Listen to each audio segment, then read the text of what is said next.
Coming to you from deep inside the bowels of a great big empty.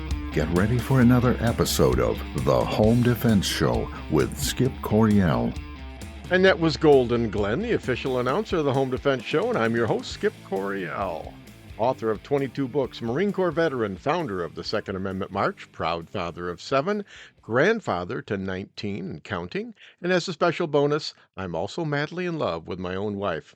My priorities in life are God, family, and country in that order, and I hereby promise to never compromise in my convictions. I may go broke, but I'll never go woke. And joining me today is my faithful co-host and adoring wife, Sarah Coryell. Sarah, welcome back. Thank you, Skip. It's great to be here again. Sarah, you seem real busy these days, getting ready for Christmas and things. Yeah, we have a wonderful family. There's a lot of people in it. That's putting it mildly. There are definitely a lot of people. Mhm. The Bible always referred to that as many arrows in your quiver. We have a very large quiver, Children are an asset. They're expensive, but they're an asset. but it makes for a lot of things to do. I love Christmas. I'm not real fond of the snow, but I do love Christmas. I love it a lot. All right, well, Sarah, let's get right into it. What do we have coming on the show today? First, we'll speak with Terry Johnson about what it's like to be a criminal self-defense attorney. And we'll also talk about the Daniel Penny homicide case. Then we'll discuss a self-defense scenario in our shootingclasses.com self-defense report with Hilton Jackson about how to handle arguments in a parking lot. Well, before we get too far into the show, let's thank our sponsors, United States Concealed Carry Association, shootingclasses.com, and Center Shot Indoor Gun Range. And now it's time for our Home Defense Show Quotes of the Week. All right, Sarah, if you don't mind, I'll go first. No, go ahead. All right, this is one of my favorites. Strange, isn't it? Each man's life touches so many other lives. When he isn't around, he leaves an awful hole, doesn't he? Do you know where that's from? It's a Wonderful Life. It's a Wonderful Life. Strange, isn't it? Each man's life touches so many others. Yeah, it really does. I mean, when you think about a random person, anyone who's in your life, and if they weren't there, how would that change your life? Not just your life, but everyone else that's around them. It would change their life. It's really hard to imagine that because it just connects to so many other people. And Well, it could be for good or for ill. I mean, if you have someone abusive in your life, yeah, but you don't know what would be there if they weren't there.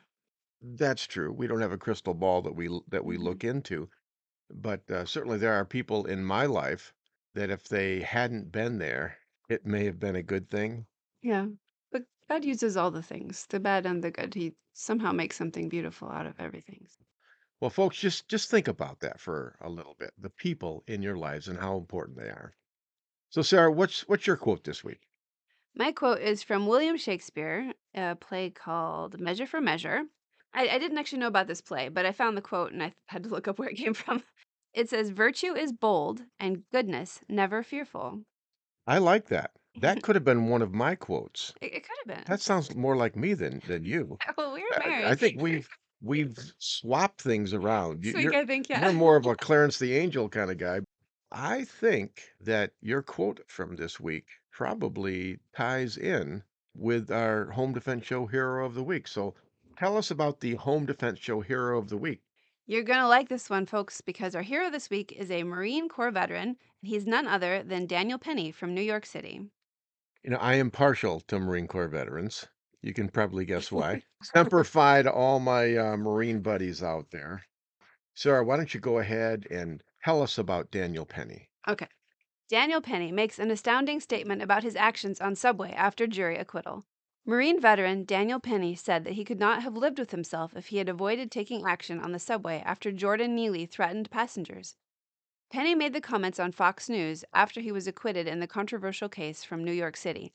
Some black activists have accused him of racism, but others have praised him for stepping in when Neely, a homeless, schizophrenic man, screamed that he wanted to kill people. Penny addressed the attention he has received and then added that he would have done it again to protect people. I'm not a confrontational person. I don't really extend myself. This type of thing is really uncomfortable. All of this attention in my mind is very uncomfortable, and I would prefer without it. I didn't want any type of attention or praise, and I still don't. The guilt I would have felt if someone did get hurt, if he did do what he was threatening to do, I would never have been able to live with myself, Penny added. I'll take 1,000,000 court appearances just to keep one of those people from getting hurt or killed. Penny had been charged with manslaughter as well as criminally negligent homicide, but a jury said its members were deadlocked on the first charge and then issued a verdict of not guilty on the second charge. Neely had also taken synthetic marijuana before threatening to kill people on the subway. What do you think about that, Sarah? I am so very grateful that Daniel Penny was brave and virtuous and good and did the right thing. But you think he was brave, virtuous, and good. Not everyone agrees with you on that one. They might have ulterior motives because I really think if they were there being threatened by that person, they would feel differently. What really strikes me about this is I can relate to this guy. People who have never been in the military don't understand this as well. But when you're in the military, they change you, especially in places like the Marine Corps, Army Rangers, Special Forces types, right? They change you in that they bring out that warrior aspect of your personality. And I think most people have that lying latent somewhere down inside them, but it's never really bubbles to the surface unless it's fostered like a seed that grows, right?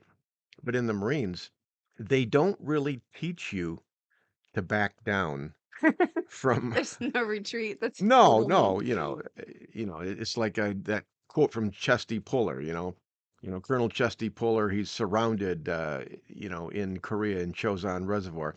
They're on our left, they're on our right, they're in front of us, they're behind us. They can't get away now. That's more the attitude.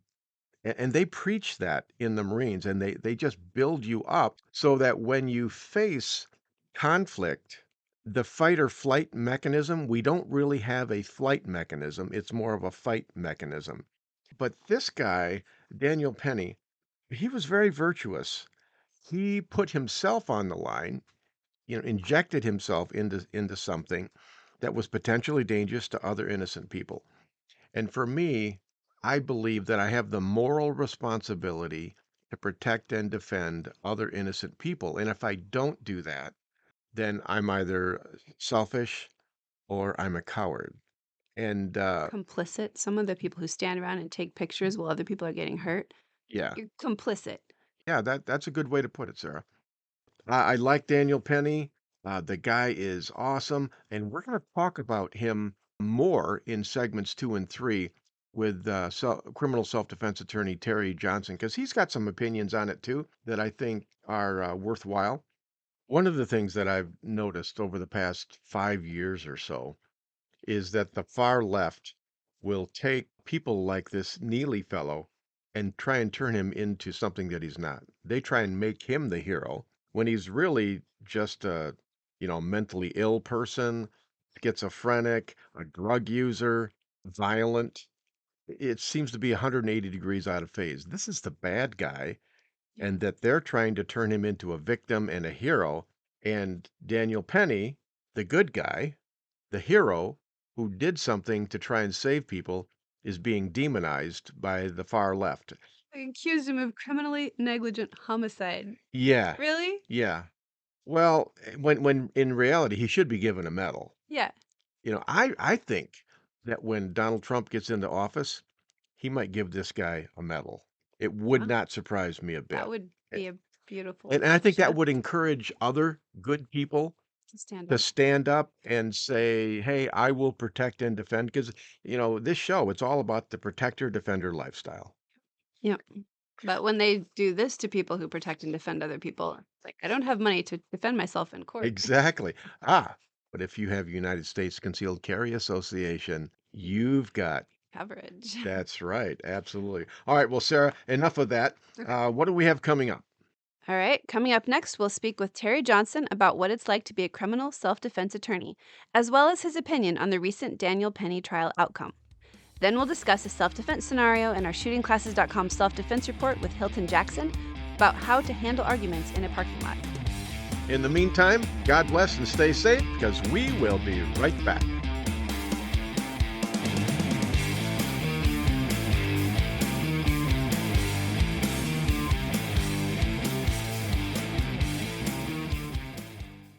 Firearms training should be easy. Instructors can focus on teaching and not worry about all the complex paperwork and management behind the scenes. Just pull the trigger and let us do the administrative work. Welcome to shootingclasses.com. At Center Shot Gun Range, we are passionate about training. Don't know where to start? We offer a 1-hour new shooter seminar to introduce you to the world of firearms and help you find training opportunities specific to you.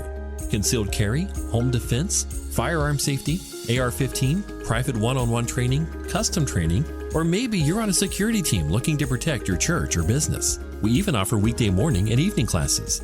Center Shot Gun Range has you covered. Start your journey at centershotgunrange.com. Firearms training should be easy. Instructors can focus on teaching and not worry about all the complex paperwork and management behind the scenes. Just pull the trigger and let us do the administrative work. Welcome to shootingclasses.com.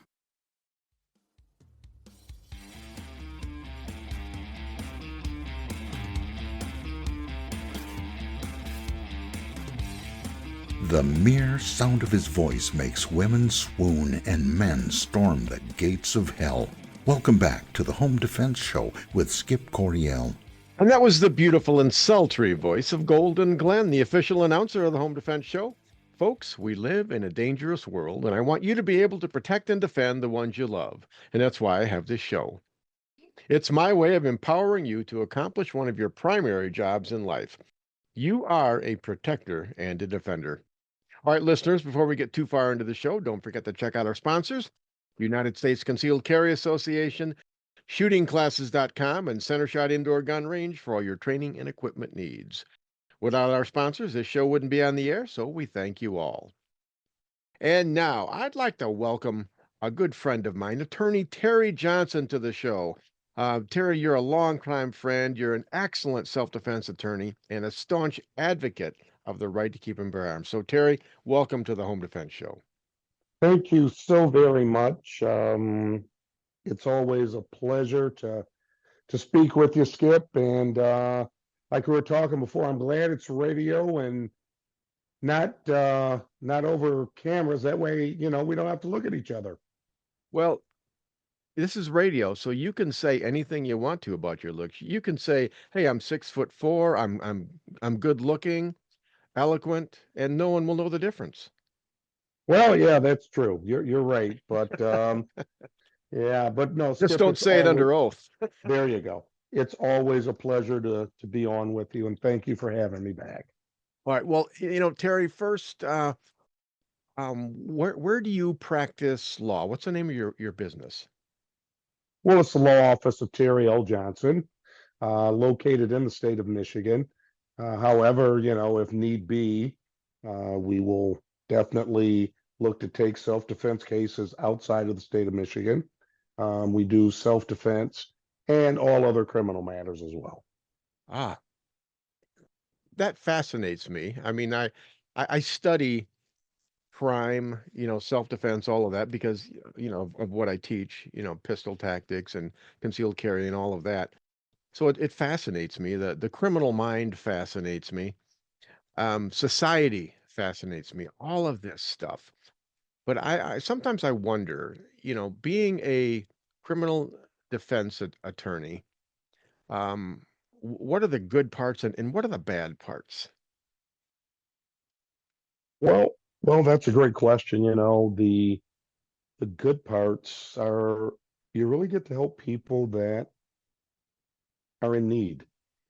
Sometimes when we think of a criminal defense attorney, we think of someone, hey, they just gat me off of something, or they got this guy off of this thing, or the guy's guilty or whatever. But the good part is not every client is guilty, and it's up to the state to meet their burden. And in a lot of cases, they can't, and the state actually takes advantage of law-abiding citizens, whether it's for political reasons, whether it's for social reasons, or other reasons that may not even be known to us. Your criminal defense attorneys are really what stands between you and a overzealous prosecution. This is Skip Coryell on Home Defense Show. We're speaking with self-defense attorney Terry Johnson. Terry, what cases come to mind right away where you think people maybe were wrongfully prosecuted?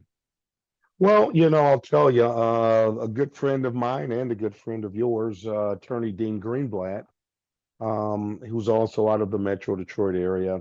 Um, we had a case in Hillsdale where it was clear as day that this was a Hillsdale County, Michigan. Um, it was clear as day that this was self-defense. There was not a, um, you know, doubt in anyone's mind. But now all of a sudden you've got again, overzealous prosecutor that is looking to move up in the world, to become the elected prosecutor. You've got a police force that hasn't dealt with a homicide in over 40, 50 years. So you've got some nuances there. And, the big thing is you have a situation where you have a 66-year-old man who defended himself against three young boys, ages 14, 14, and 16. And you start bringing all of that together, justice looks a lot different to the person, whether it's a prosecutor, whether it's the police, whether it's our client, or whether it's the victim's family. Justice looks different to each of those people. Yeah. Yeah. Some things that I don't totally understand. There's a lot I don't understand about the criminal justice system, but plea bargains. Mhm. How do plea bargains work? How often are they used? Are they misused? What's your opinion? That's a great question, and what's the purpose of it? A lot of times people look at a situation and they'll say, I'm never going to plead guilty to something I didn't do. And the purpose of a plea is to really put some things into perspective. Sometimes the people, for example, the state, the prosecutor, may not have the best of charges going against you, but they're willing to drop it down so that they don't have to go through the expense of trial. Because sometimes you get people, juries, when they say it's a jury of your peers, got to hope some of these people are not my peers, to be honest with you, because they don't truly think and act the way that we would want them to act. For example, you get some people that might be a little more left leaning. You've got some people that are anti-gun. You've got some people that believe that, don't believe in, let's say, stand your ground or self-defense. So, you start looking at this and you start weighing to yourself, what's best for me? Should I take a low-level crime like a misdemeanor and walk away? Or do I want to roll the dice and potentially lose everything? Even though I'm right, do I want to potentially be in prison for the rest of my life? Do I want to lose my wife, my family, my quality of life just because I think I'm right? And you might be right, but I've watched many people turn down some exceptional plea offers to end up, going forward and being found guilty. Oh, wow. So And, about how, well, let go me ahead. just say this, and I'm sure someone in your audience right now is saying, well, you must not be a very good attorney then if you can't, see what's out there, but you've got to remember, not everyone thinks like you. And what I mean by that is, again, not everybody believes in the Second Amendment. Not everybody believes in the right to defend yourself or the right to stand your ground. So you don't get 12 people on the jury that absolutely positively think the way that you think. Yeah. Yeah, that makes sense. Well, Terry, we're out of time for this segment. When we come back, though, I'd like to talk about the Daniel Penny case that just concluded, because that seems like a fascinating one, and I have a personal interest in that one. So when we come back, we'll talk about that one. But during the break, I want you to get your lazy butt off the couch and do some sit-ups. Strengthen that core, because we all know that a healthy, fit person fights better and is harder to kill. God bless and stay safe. We will be right back. Avoid danger, save lives, and keep your loved ones safe. If this sounds good to you, you sound good to me. And I'd like to help you do those things. Avoid danger, save lives, and keep your loved ones safe. If you're looking for more excitement in your life, we have nothing to offer you. But if you are a thoughtful, responsible, nonviolent man or woman, we'd love to teach you what to do if something crazy happens. More importantly, we'd like to teach you what not to do. We currently have over 500,000 members. They are doctors and single moms and firemen and grandmothers and veterans and Democrats and Republicans and members of every faith. But the one thing they all have in common is that they know exactly what to do if something crazy happens. When you're with one of our members, you are safe. Our members know how to de-escalate situations. They know how to calm things down. We are the United States Concealed Carry Association. See what we're all about at usconcealedcarry.com. Discover the little-known backstory of the U.S. Concealed Carry Association at usconcealedcarry.com.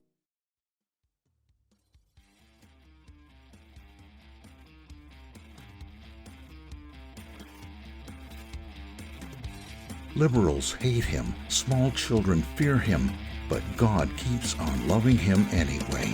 Welcome back to the Home Defense Show with Skip Coryell. Okay, folks, welcome back to the Home Defense Show. I'm your host, Skip Coryell. And now let's continue our conversation with self-defense attorney Terry Johnson. All right, Terry, I've been watching this Daniel Penny case. What do you have to say about the Daniel Penny case? Skip, I have been following that case. Again, going back to what we were talking about in the previous segment, the problem isn't whether he acted in self-defense or not. You've got three other factors you really need to consider. You need to consider the political environment. In this case, you have a very aggressive anti-gun district attorney who went after this case, in my opinion, for no reason. There's no reason to go after this other than maybe he tried to trump up some charges and just wanted to keep his name out there. Then you've got the social environment, which is a whole nother issue. To me, race was not an issue in this. The person who ended up being killed happened to be black, but if he was white, if he was Hispanic, if he was Asian, his actions is what brought us to this conversation today. But however, the issue is they made this about race. So now you've got the social aspect that's in this. And finally, the bigger thing is you're always going to have some other sliver that somebody looks at this and talks about self-defense and stand your ground. And as I remember this case and what I listened to during the testimony, I want to say just about everybody, maybe 10 out of 12, maybe even 11 out of 12, talked about how they were afraid on that subway car and how Mr. Penny, they were grateful for what he did. And here's a man that literally told you what he did. He didn't do it with a lawyer next to his side. Again, I would not advise that under any circumstances, but he did it without a lawyer by his side. He was very forthright. Matter of fact, they even let the guy go home. It wasn't until the social outrage that came about that the DA, who I believe is up for election this upcoming year, came forth and said, oh, we got to charge this guy. If you go back to this, again, going back to what we said in the previous segment, they couldn't come to a decision on the highest count. That's kind of scary. Even though you have witnesses who sat there and said, he did the right thing, thank you for protecting us, you still have people who looked at this and said, you shouldn't do this. When you talk about protecting yourself, we as firearm owners and advocates of self-defense and personal protection, I don't want to say we think differently, but it's not our intent to go out and kill someone. It's our intent to stop the threat. Sometimes that threat ends in death, unfortunately.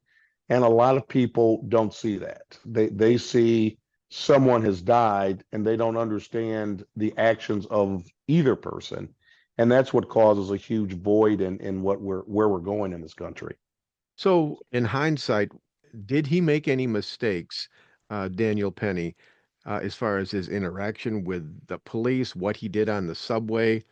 Is there something that you would advise him to do differently if you had a crystal ball and you knew what was going to happen? Well, the only thing I would, and I've said this before, and Skip, you and I have had lots of conversations about this, I would never make a statement to the police without my attorney present.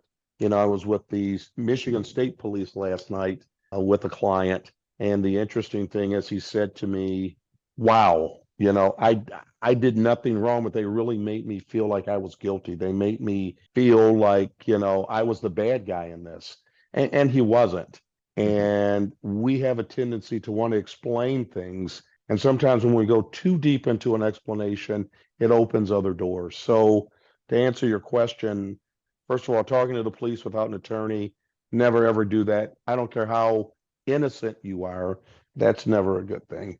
As far as his actions, obviously, there would be anything different that he could have done. When he released the decedent there, the guy was still alive, but people want to neglect the fact that he had drugs in his system, he had psychotic issues, and Mr. Penny was just doing this, not just protection of himself, but everyone else. This is Skip Coryell on Home Defense Show. We're speaking with self-defense attorney Terry Johnson about the Daniel Penny case. How does this different, if it is different, than say, the George Floyd case or maybe the George Zimmerman case? Are there differences? Well, yeah, number one, if you look at this particular case, this was self-defense of others. You start looking at Zimmerman, this was self-defense of himself. George Floyd, and I would urge your viewers, your listeners, I should say, get an opportunity, go to YouTube and look at The Fall of Minneapolis. It's an hour documentary on what really happened that day in Minneapolis and how the media really took things over and portrayed something different. So you guys get an opportunity, please go look at that. It'll give you a completely different perspective on what happened that day. But as it relates to George Floyd, that was law enforcement that was involved. It wasn't a citizen. So that's how those three differentiate from each other. And that makes sense. Something that just occurred to me while you were talking. I'm a reserve police officer, and I had to go through a reserve training academy. And one of the things that we had to learn was how to interrogate suspects, right? And I remember being very surprised when they gave me a class on how to lie to the person that I'm interrogating. That really surprised me because I always thought police officers were not allowed to lie, that there was a higher standard for them because, they're the good guys. But that's not the way that it works. Talk about that for a second. The interesting thing is the Supreme Court of the United States has basically given permission to law enforcement to basically lie. They can tell you something that doesn't have to be true. They can tell you that, we got you on video doing X, Y, and Z. And you may say, okay, yeah, I did it. And it turns out there is no video. Or this witness is going to say X, Y, and Z, and there is no witness. This is a technique that basically is used, a line that will basically allow someone to fall into a trap and incriminate themselves. Prior to becoming a concealed carry instructor, if I had been stopped or arrested or detained or whatever, as a regular citizen, I wouldn't have had a clue. I would have answered any question that any police officer asked me because I just grew up believing, okay, yeah, they're the good guys, and they are the good guys, but I didn't understand that the rules were different for them than they were for me. And when they say, anything you can and say, can be used against you in a court of law, they're serious about that. It really can. Well, I want you to think about something for a moment. Notice what you just said, can and will be used against you, not for you. I can say 99 times, I didn't do it, I didn't do it, I didn't do it, I didn't do it. But if I say one time, I did it, guess what's going to be in that report? It's going to be, I did it. And they're going to charge me and move forward with that. So you're absolutely right. People don't really understand the magnitude of that because, again, we've all grown up. Hey, law enforcement is our friend. That's great until you are in the mix and they are charging you or looking at you a little bit differently. Terry, we are out of time already. Time flies when you're having fun, and I'm certainly having fun. But hey, I want to thank you for your expertise. One more time, where can people get a hold of you if they need some legal representation?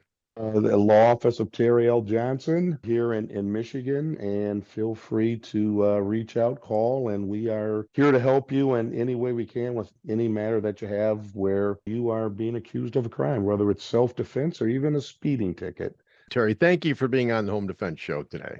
Skip, it's always a pleasure. All right. This is Skip Coriel on Home Defense Show. Coming up next, we'll be speaking with Hilton Jackson from the great state of Texas as we get some expert advice on the details of self-defense in our shootingclasses.com self-defense report.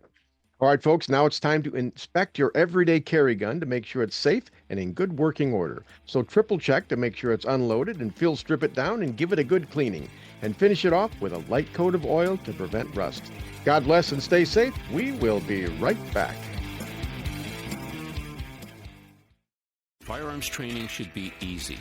Instructors can focus on teaching and not worry about all the complex paperwork and management behind the scenes. Just pull the trigger and let us do the administrative work. Welcome to shootingclasses.com. At Center Shot Gun Range, we are passionate about training. Don't know where to start? We offer a 1-hour new shooter seminar to introduce you to the world of firearms and help you find training opportunities specific to you. Concealed carry, home defense, firearm safety, AR-15, private one-on-one training, custom training, or maybe you're on a security team looking to protect your church or business. We even offer weekday morning and evening classes. Center Shot Gun Range has you covered. Start your journey at centershotgunrange.com. Firearms training should be easy. Instructors can focus on teaching and not worry about all the complex paperwork and management behind the scenes. Just pull the trigger and let us do the administrative work. Welcome to shootingclasses.com.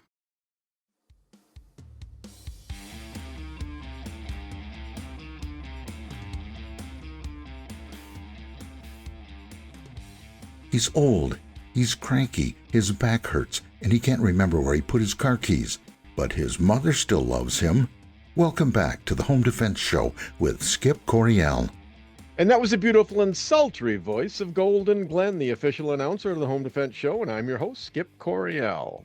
Don't forget to check out our sponsors, United States Concealed Carry Association, shootingclasses.com, and Center Shot Indoor Gun Range for all your training and equipment needs. And now it's time for our weekly self-defense report, sponsored by shootingclasses.com. And today we're speaking with firearms instructor Hilton Jackson from the great state of Texas. Hilton, welcome to the Home Defense Show. Thank you, sir. Hilton, where do you train out of? What's the name of your school? So I own my own training company. It's called Gideon Training Solutions. Hilton, I'm going to go ahead. I'm going to read part of an article here, and then you are going to just kind of break it down for us, and we'll just bat it back and forth here, okay? Sounds good. One charged with murder after argument leads to shooting in Tyler, Texas. A suspect is in custody after police were called to a business in Tyler where they found one person shot. Scotty Lee Goebel, age 54, of Frost, Texas, has been charged with first-degree murder after Heriberto Ramirez, age 38, of Tyler, was shot to death. The incident happened at a business after an argument between several people. Police said the incident may have begun in the business, but mainly took place outdoors. Ramirez's brother owns the restaurant Junior's Taco. Goebel is a repeat customer. The single shot was most likely from a handgun. Goebel has been booked into the Smith County Jail on a $500,000 bond. What's your initial impression on this one, Hilton? Because the details in the initial article is a little fuzzy about exactly what led to this altercation, but as you sort of flush it out, there apparently was some sort of a disagreement inside of the establishment that spilled over into the parking lot. In that parking lot, there seems to have been some fisticuffs, right? Mm-hmm. And at a certain point, someone drew a firearm and someone was shot. Really not necessarily clear from the first article. The second article, as you mentioned earlier, provides a little bit more context about potentially what happens, but it's still from I would say a singular person's point of view, or with a little bit of collaboration. When you think of an argument, between gentlemen inside of a store, what have you, spills out outside. There were also kids on the premises as well with we'd call him the defendant at this point, who were also with him. And so in that altercation, it doesn't mention anything from the standpoint of whether or not the kids were in any sort of jeopardy. However, the defendant felt as if at some point his life was in jeopardy and he fired his handgun. But as you read a little further into the details, it states that he was on the ground and the victim was several feet away, which raises several other questions. Yeah. Some of the initial things that I think about, which don't necessarily change the outcome, but did the gentleman or the victim, where was he shot? Was he shot facing, the defendant? Was he shot facing away from him, meaning that he was shot in the back? What was that distance? Because when you think of the context of immediate threat or immediate danger, if this gentleman was several feet away from you, that raises a question. You're right. The details are kind of sketchy, and they usually are when these things first come out, because this was like 3 weeks ago. We don't have anything in the last 3 weeks. I couldn't find anything else online as far as an update, probably because, when things are going through the legal process, police have a tendency to say, we're not going to tell you many details because we're in an ongoing investigation. And then you find out 6 months later in court what really happened. It always amazes me because I talk to firearms instructors from all over the country, right? And for example, if this had happened in say New York City, man, it's like, go straight to jail, do not collect $200, don't, you don't pass go, you don't do anything, right? Right. In Texas, I mean, I watched a video of that Houston taqueria where a guy came in and was robbing the place. Yes, sir. And I watched that video and I'm thinking, if he'd have done that in my home state of Michigan or a lot of other places, he would have been charged, he'd have been thrown in jail, and I just couldn't believe it. So a lot of it depends on where you are, what jurisdiction you're in, what kind of jury you're going to get. There are some sketchy things about this. It's like the police, they arrested him, he bailed out, but he was charged. That kind of tells me in Texas, if you're charged with murder, I would take it more seriously than, if it happens in New York City, like the Daniel Penny case, right? Sure. It's like, you sneeze on somebody, you get charged with murder. But in Texas, they're a lot more gun friendly. So what do you think about that? It's definitely interesting, but it also could be simply the ideology of due process, right? And so, granted, there was violence, there was a firearm was displayed, and the round was fired, and so subsequently that man lost his life, and so with that, either the police feel like there was more to the story, and as you mentioned, they are not really disclosing these sort of the full details. But what was interesting as I continued to read, even the gentleman or the defendant, Mr. Gobble's sons, admitted that he was on the ground and I would say the deceased was several feet away. So there was some corroboration to that part, which still leads to as to whether or not we talking stand your ground or self-defense. We don't know the full details of how he landed on the ground, but let's say it was because of the altercation. Now, in that you're on the ground, or I think we're leaving out another piece of this. There was supposedly a threat made to Mr. Gobble, specifically towards him and the infant that was in the baby carriage. And so, based on that alone, even the threat, the escalation of the firearm doesn't meet that level, right? From a standpoint of a simple threat.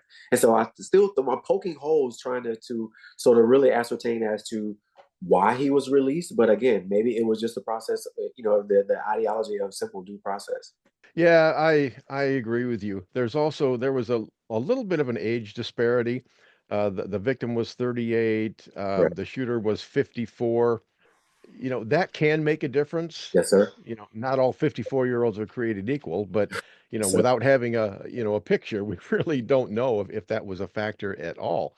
Correct. I guess one thing that really dawned on me, the biggest thing, was that when someone asks you, "Hey, let's take it outside in the parking lot and handle it like men," I would say, "No, thank you. I'm, let's stay in here inside, and I'm not going to fight you. I'm not going to argue with you. I'm not going to play that game.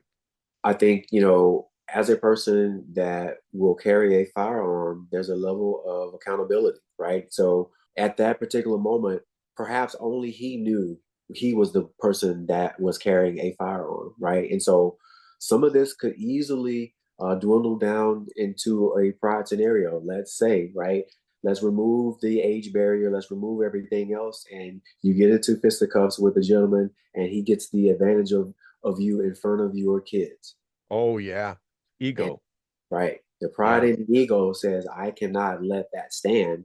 Right. So we can't put ourselves into his mindset with regards to what his actions were, but oftentimes that could be a factor. And so there's a lot of things that are still unanswered, but you have to have a different level of accountability if you're going to carry a firearm. And really, your ultimate goal, number one, is to go home, right? And so the other gentleman, the establishment owner's brother, I don't think he would have gone out if he knew the gentleman had a firearm. But in Texas, you would really assume that everybody has a gun. Yeah, that's right. So the mindset of let's go out and handle it out, out in the parking lot, leave it alone, right? Maybe you lose a customer for life, but you go home at the end of the day. And so there's ego and pride on both sides of this conversation, if we'll be honest, right? The ego to say, well, let's take it outside, right? Because we're having a dispute about an order that we either went wrong or right or indifferent, and let's take it outside. And the other end of that is, okay, this guy got the best of me in front of my kids. Now I need to handle that. And it's a level of trauma that neither family will ever be able to get beyond. You're right. Well, hey, Hilton, we are out of time. Good analysis. Before we go again, please tell us again where people can learn more about you. I own a company called Gideon Training Solutions. I'm online, all things firearm. Well, Hilton, I want to thank you for being on the Home Defense Show today. Great analysis. Thank you. Yes, sir. Thank you. All right, folks, this is Skip Coriel on Home Defense Show, and that about wraps it up for this week's show. I've had a good time, and I hope you have too. Please don't forget to thank our sponsors, Center Shot Indoor Gun Range at centershotgunrange.com, shootingclasses.com to help you find the right trainer for your needs, and the United States Concealed Carry Association. All right, folks, I've written 20-plus books, and they're all available on Amazon.com in paperback, ebook, and audiobook. This week, check out my book, Civilian Combat, the Concealed Carry Book. Please join us again next week for all your home defense needs. In the meantime, God bless and stay safe. Thank you for joining us this week on the Home Defense Show. Now, get out there and protect the ones you love. We'll see you next week with more of the best. Bye-bye, boys! Have fun storming the castle!